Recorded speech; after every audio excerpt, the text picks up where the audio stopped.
right, welcome, ladies and gentlemen, to another episode. And today we were talking just before the call, and I want to ask you a little bit, Michael Skye, about the moments of real beauty that you've experienced on 10 years of travel. We're quick to tell our stories of debauchery and adventure, and but I'm really interested in the moments that you were in awe for this experience for a moment. And I wanted to hear a little bit more about those moments. What comes to mind when I think of moments of beauty? The first thing that comes to mind is a morning in Chiang Rai, Thailand. And, I'm waking early. I designed, at this point, it's like 2014. I've been 100% just gone traveling for 4 years. And I'm there writing my book. It's a small city. And, I live in this little hut that's like $100 a month. I wake up, like life is so simple, and I'm waking up early in the morning and, the sun's just coming up, and I walk out, just in shorts, and it's already warm. And in Thailand, there's temples everywhere, as you know, and, I'm walking down the street, and at a certain time in the morning, like right around sunrise, you see the monks, and in Thailand they wear orange. Mm-hmm. There's like bright color orange and bare feet, and they're walking around with their bowls, and the Thai people are coming out, and they're offering food to the monks, and they're bowing, and the monks are blessing them, and so there's all this beauty and like sense of sacredness, and I walk out to this square. It's not really a square, but there's this big, it's like a clock tower, but it's gold, and it's in some wild Thai whatever. And I'm walking down the street, and I turn around, and I look up, and I see the sun, and it's like orange through the gray mist, and I'm starting to like tear up right now, but like tears just started coming down my face, just like it was just a moment where like everything was so beautiful that it was overcome, and there were no thoughts. It wasn't like I'm thinking about something sad or happy or whatever. It was just like I was overcome by it, and that's the first moment I think of. It's even nice to hear. Yeah, I remember also the same, like they get up early when I was in Chiang Mai and go ride up the mountain with my bike very early before traffic. And you see him come down. It's very ritualistic. It's very peaceful. It's beautiful. Yeah, it's there was another moment where this was, I guess maybe just over a year ago. We were in Thailand. I think maybe you had left. Yeah, you left, I guess, earlier than I did. But I'd met this girl on a bus, and she was single mother, a young woman with a toddler. I'm just thinking, his name is First. I think she gave him like an English name, First, but they don't pronounce like the T at the end, so it's like First. Anyway, I'm driving on a moped out to see her, like on this. It's a long journey. I'm trying to look at the map, and I'm trying to figure out where, and like everything looks the same, but it's rice paddies. And I just go, like, it's just like everything is so peaceful. And and I'm getting lost and I can't find it. And I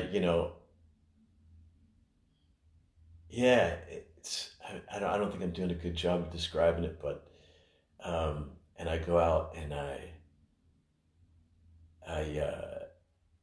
think I'm just going to visit her, but the communication's been crossed. Her English isn't that good. And she packs up her toddler and her right things for the night, and she comes with, and I'm like, oh, okay, and we load onto my moped. I was still there. I remember this now. We load. Well, I've told you this story before, but I'm not sure you were there. I remember her and the toddler being there in the hotel. Okay. And so she just puts him in between us, and we're on this scooter. As Thai people do. Going through traffic. And like, I'm just having this little being right behind me, and he's kind of like, wiggling, and I'm like just trying to, drive really safe. And we got this beautiful girl on the back, and, she's holding on, and but just that whole trip, going out there and then coming back, and just having like this feeling of this sacred, moment. I think it's part of why it's so beautiful. Is it's so hard to describe. It's like trying to take a picture of a landscape. It is never as good as when you experience it. I don't know why, but I want to share it. I had a moment of when I went to Japan in 2012, December.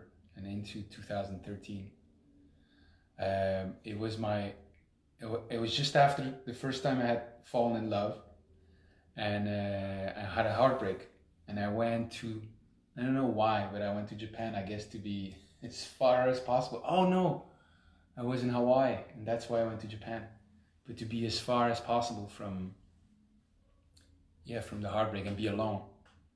And I wrote my first album there. And I remember going on to I got many memories now. I remember going on to a train or a metro, and I'm sitting down, and this beautiful girl walks in, and I look at her, and I really liked her, and I said, like this, I moved over, sit next to me, and she came sit next to me, and I remember saying, I think I said, but I'm not sure I spoke it, Samui desu ne, it's cold. And she looked at me, and she instantly took my hands. She took my hands and she warmed them. And she stayed with me the next 2 months, I believe. And I was sitting in Tokyo in a small, like this space here, a bed and a desk, and I was writing music with the guitar. And she would sit there against the wall on the floor, and I would play music, and then I would turn to her and like play it for her. She would say, nice, or and she didn't speak English, and I didn't speak Japanese. I remember her first question to me was, how long are you? This is Google Translate. She wanted to say, how long are you staying? But that, to me, that whole period was so magical, because she like saved me in a time that like I most needed. Like I just remember waking up one morning, and she's just repairing my pants. And I remember waking up and seeing that, and it was just so overwhelming to me, like the evidence with which she did that, and it was just so magical in a way, like way more than I thought of. Like, I want to meet someone, or it was like way beyond that. It's just such a magical moment, Yeah. Yeah, I've had so many of those moments traveling, and before we started the recording here, we were talking about how, you have those desires to, let's say, to go travel. And I remember having when I was first invited to Africa, and it was this unmistakable, incredible desire to go, but it didn't fit into my life. It didn't make sense. It wasn't practical. It wasn't responsible. I could have easily said no to it because it just doesn't make any sense, and it doesn't make any sense to anyone else, you know. And I hung on to it. I said yes to it, and then I experienced magical, beautiful moments there. Right. That were unpredictable. They were moments of, like we were talking about, magic. Yes. It's like, it's not a result of like something I made happen. Yes. Whereas back, I think especially in the States, we have this kind of orientation, like if you want something good to happen, yes. you make it happen. You plan, you be responsible, and then you buy it, or you do it, or you study it, or whatever. Yes. And it's a very left brain. You do this, then you do this, and you do this. And it was a month of magical experiences. And so you have these experiences that they're even more wondrous just because of that fact that it's almost like they're being given to you. Yes. Right? It's a gift. Yes. Yeah. Go ahead. And then I'll just wrap it up. And then you go home, and now what you have is the longings for that and yes, for those experiences. Or what they would call in Brazilian Portuguese, saudades. So you have the tesão right. originally, which is like the unmistakable physical desire. Then you have the experience of beauty, magic, wonder, love, joy. You know, the things that are just like the, you know, when I got African welcomes so many times, you know, the tears come to your eyes, and it's just like, it's more than you can imagine. It's an experience that you never thought would have. You know, as I'm describing it, I'm thinking of how people describe seeing their newborn child for the first time, or having their first child. It's like, wow. I mean, I've never had a child, but I realize I'm using words that people use when they describe that. And and to start paying attention to those three things and like letting them guide your life is... Yes. Yeah, I say seeking to be seduced, and it's that, because I feel that it's your role, even though it's magic, your role is essential in it. My experience of it has been that I, as a human being, I have to struggle and go for what I want and try to design and do my part in all of this, in this cosmic equation, and then, and only then, I'll be granted those gifts. Like, the magic is not something I go for and then find it. It really is like, I go for what I want, for what I think I need, and I do my human dance, you know, and then life or God or whatever gives me what I need, not what I think I want. And it's that magic, and to me it's also like, it's the greatest good, you know, to be given that, you know, it's an act of grace. That's why I think that I seek to be seduced, and to be seduced is the greatest gift, because it's something you're like, what, for me? It's like, what? Yes. That is to me the greatest thing, you know, but I have to go for it, or think what I... Yeah, and it's, by the way, I see Maya's watching, if that's still her watching, from Thailand, who is very much she's just a sweetheart, just a beautiful woman who, you know, she serves children every day. And she was with Blake, a friend of mine, there in Thailand. And anyway, we're talking about that, and then Thailand, and then she shows up. But this was something on my journeys that just had me keep going, because I was experiencing a wondrous, magical life that was, it was like life was working in a different way.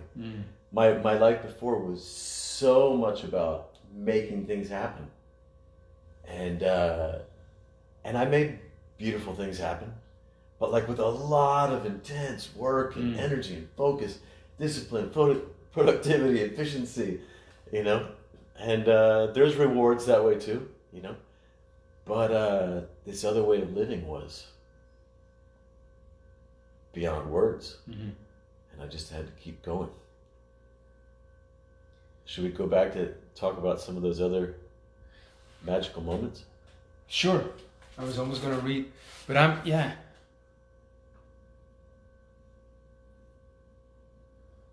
just trying to grapple with it, because that's, I think, essentially what I'm doing. Like in all the work I do is look for that, you know? And it seems in a way like what's magical right now, you know, loses some of its magic over time, and you got to find something different and something. And I sense I have to like keep looking, and that's my job. I like keep looking. What can I do? What can I create? How can I go forward? To then be faced all of a sudden with, oh, okay, yes, thank you. I remember, because we talked about honor also as the same kind of experience almost of beauty. And I think what combines it is like the sacredness of like something that's a grace that's granted for you. Yes. Like maybe you could talk a little bit about like what honor does in the work. But I remember a same moment of honor in Japan also, in the train also. And I was sitting, and an old couple comes in, and they put their bags up, you know, and we go a couple of stations, and then one station they both leave, an older couple, and I see what's happening.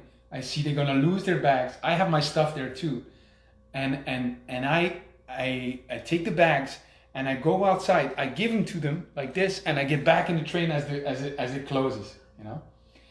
And I felt so heroic. And then what happened is I still get chills. This is an older couple, like very graceful, and they just, I can't do it.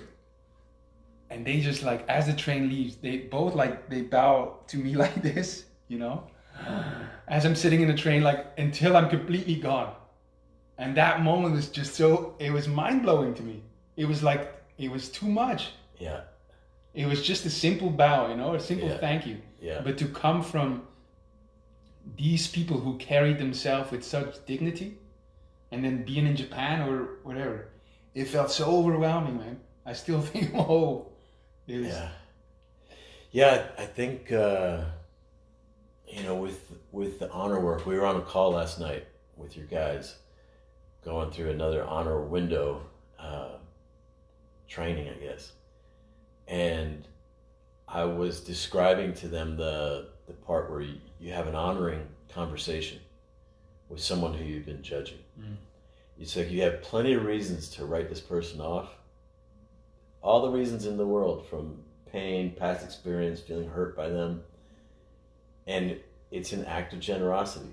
It's like, you don't need to do it, but it's like for no reason. And then you give it, and then what you feel as you give it is incredible. The honor that you feel by this act of like generosity that you don't need to give, and then also to receive that is but that similar. That seems actually incredible, because it seems like you could be the creator of that magic. Yes. Like you have the power to do it. Yes. Yeah. Because I did, you know, when I did honor window with people before, I could instantly feel it.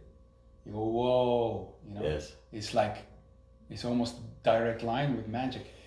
Yeah, I remember, that reminds me of this, I was in Austin, this is maybe 12 years ago, like 2008, and I was attending this money workshop. This guy was giving like a series of workshops on money, and there must have been like 200 people in the room, and he wasn't charging any money for his money workshops. He really wanted people to have some revelations around money. Right.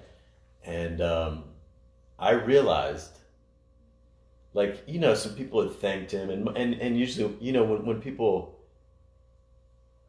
thank you or acknowledge you or something, it's people often do it in a way that strokes your ego, or it's not very deep, or and there's a way it can just be brushed off. And I realized, like, I could give this guy the gift of like a real honoring acknowledgement in front of everyone that could really touch his heart, or I could not. Like, it's my choice. He could have that experience right now, and the whole room could, or not. And so I stood up and I did it, and it was this really beautiful, touching moment. But it's all of this stuff, the honor and the magic of it all. It's very different from the part of my personality Right. that you're very familiar with, from just like right. just crazy, confrontational, teasing, Right. boisterous, whatever. It's the complete other side, but it's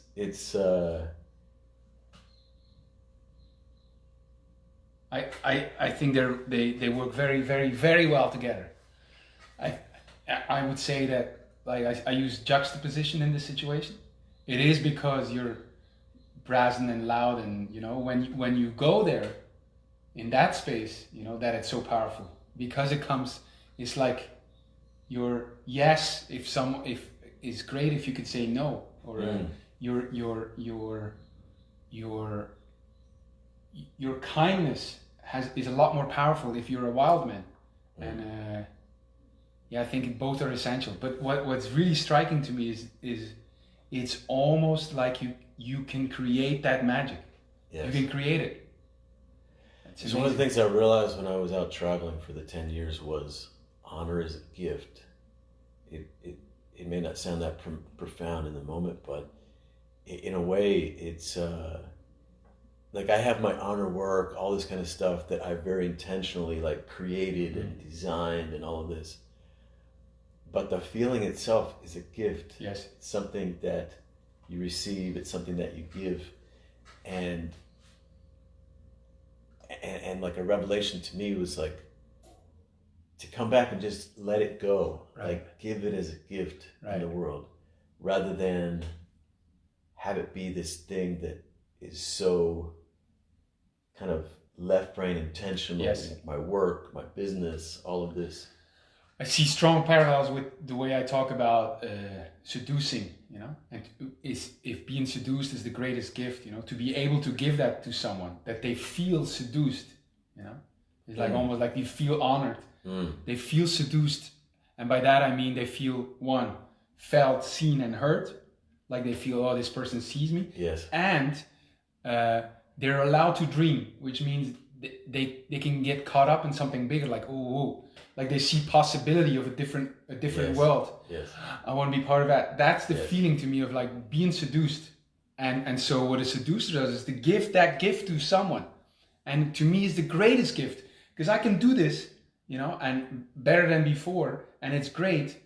But the greatest feeling to me, you know, is to be seduced. To be in a moment where it's given to you. Like, wow. I don't deserve this because whatever, yes. and it's happening. You know? Yes, this magic is happening. It's beyond my control, and it's here. And thank you. In fact, wow! It is because we're so tapped into our creative power and desire and willing, and that moment of receiving yes. is so powerful. Yes. It's so wow, you know. And to me, I don't know how you experience it, but to me, it's the greatest gift when I see a landscape on my bike, or when I fall in love, or... This reminds me of the Enneagram, which I think I remember you saying you don't know that much about, but, you know, there's these 9, you could say, types, you know, and the 8, which is like what I would identify as, it's very much this kind of forceful, dominating kind of energy, challenge, like challenging yourself, challenging other people, and all this, and that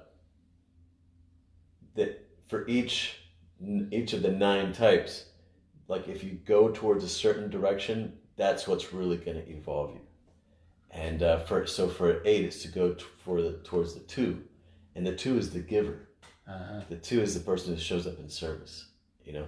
And this is what I realized I was doing on my journey that was so incredible, because it was so counter to my whole personality. It was almost like I was living as a different person. To be a giver, or to... Well, both. I mean, the 2 type right. is the person who just, you can think maybe of these types, someone who's just, that's who they are, is their support. They're looking for people to give to, you know. It's maybe like a grandmother at her most just like generous, in service. Right, right. And so as I started really paying attention to that and moving into that, my whole life became just magical. Right. I want to read something. I wrote it on beauty, and I want to read it. I laughed there again, I noticed. I never do that again. Yes, you will. On beauty. Life is not about collecting toys. Life is about the people you meet and the memories you make. Life is about the beauty you have. The landscapes that take your breath away. The song that sings to you. The woman you fell in love with. The joy you share with others. The bliss on your own face. Magic may be rare, but beauty is everywhere. Believe in beauty, let it move you, and always move towards it. Mm.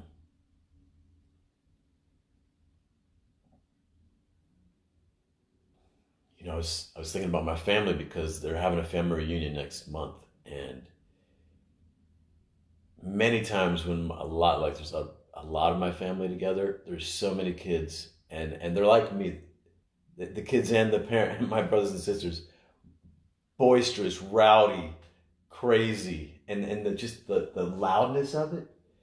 I love it for the first while, but after a little while, it's too much. You know, it's like, okay, and after a while, it doesn't occur as beautiful, and but there's moments I've had like with my family, and these are usually with less people. You know, like I think of over the last 10 years, there was a time I went to visit my sister, and we went on a road trip with her kids to Wyoming, and talk about beauty, like passing just through the mountains and these golden wheat fields and the endless blue sky, and you know, and her kids are so beautiful, like physically beautiful as well, you know, and sweet. You know, they've been homeschooled.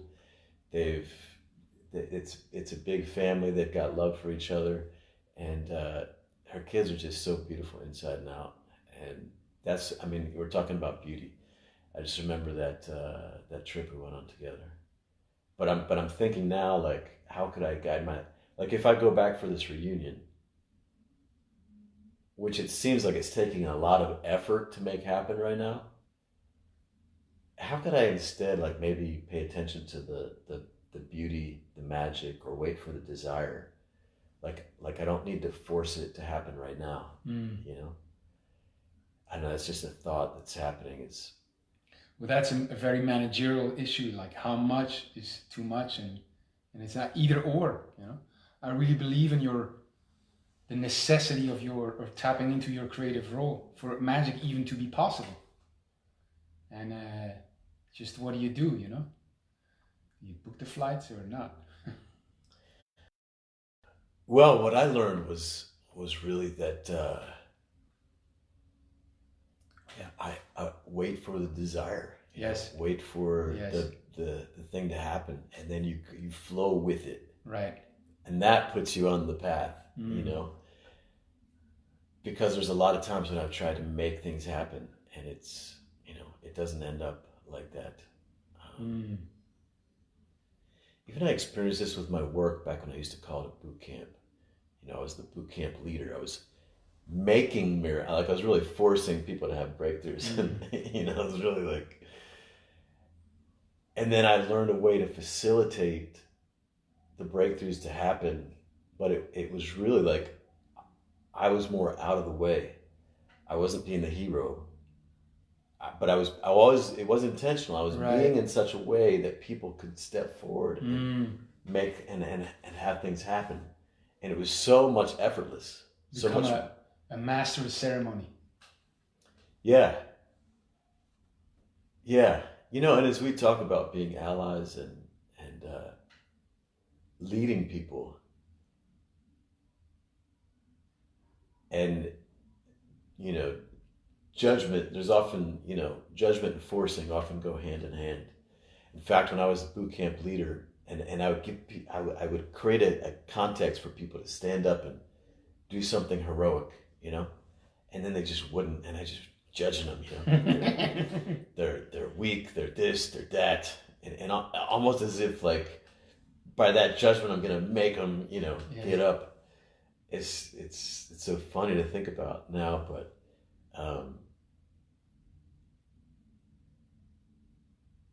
yes, as we're talking about the challenges of even, you know, being here, living together, or something like this, you know, the times when I feel really inspired to contribute, to do something that you would otherwise have me do, like around the house or whatever, is like when I just see you doing it. You know, like you're just creating the beauty that you want, Right. with no sense of like that I should be doing it. Yes. And then I wanna contribute to that. You know, it's just. Wow, I just had an insight. Oh, we're going off now in a way, but like really, that really combines to me our creative force and the surrender at the same time, which is to be a master of ceremony. You know, I'm at the service of this thing, this cosmic thing happening, and I play my role in it, what's necessary to play, you know, but not more than that. I'm not forging the path unless I can sense and feel that's needed from me. Yes. You know? But it's like the idea of a master ceremony really, because it has contribution and it is completely at service. And then magic will be granted. Yeah, I'm just curious about this as we are, you know, you and I are creating some new businesses now. And I'm just wondering how we can bring this spirit of this to what we're creating. Right. Because there's also a sense like, well, we want to achieve our goals. We want to make some big things happen here.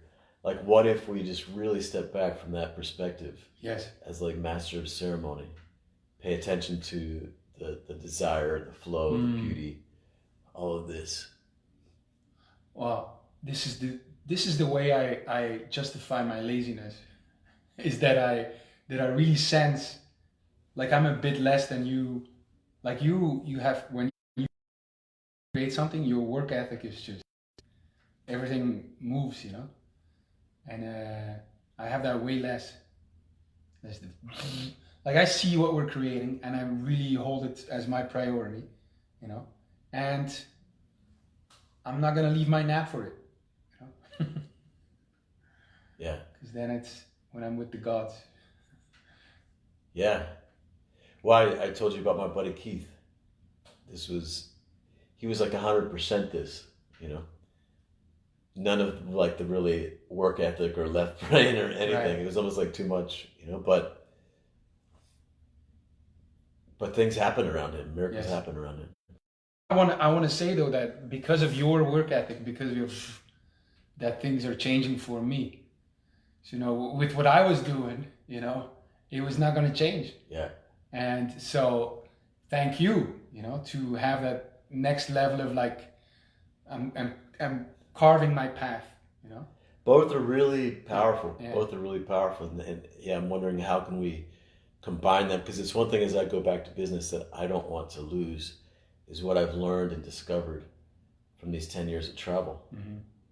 That I think when I was doing the I Thrive work, I did lose it. Like there wasn't hardly any of that sense of magic and gifting and receiving. And it was, I mean, there was moments with John where we did the honor work together and some things like this. There were some moments, but for the vast majority of it was just like, I'm plowing through all this shit I don't want to do. And the plowing is like what got us across the finish line. Right. You know what I mean? Like in the face of everything, here I go.